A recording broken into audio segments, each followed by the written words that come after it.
I'll get right to it. Here's the sad truth about race, homeownership, age, and other factors regarding homeownership in America. The sad truth is that the dream of homeownership is very quickly slipping away from many people of color. And two recent research reports highlight this fact. First, there was a report from the National Association of Realtors. Second, there was some data from the Federal Reserve Bank of New York. What did the NAR findings reveal? Well, in 2022, 88% of all first-time home buyers in America were white. 88%. As for Hispanic people, they represented 8% of all first-time home buyers. Black people represented just a paltry 3% of all first-time home buyers, and Asian Americans represented only 2% of all first-time home buyers. If that's not sad, I don't know what is. It shows us that we have a lot of work to do in terms of expanding home affordability, opportunity, and access for people of color.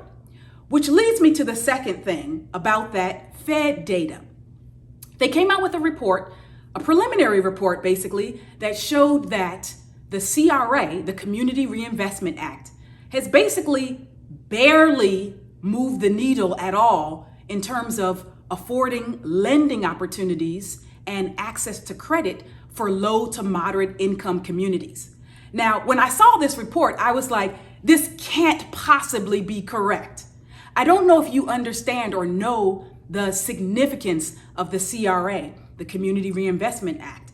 This is landmark legislation that was passed in 1977. So 45 years ago, this was passed, and the whole reason for it basically was to provide more access for people of color, low to moderate income communities, etc., who historically had been locked out of the credit markets in so many ways. So the goal of the CRA in part is to make lenders provide more loans, especially mortgage loans, in low to moderate income communities.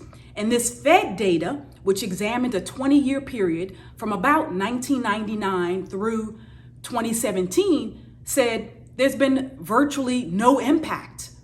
That was shocking to me, and it should be shocking to you as well. It should shock and appall anybody who cares about financial inclusion, equity, and access. We have to do better.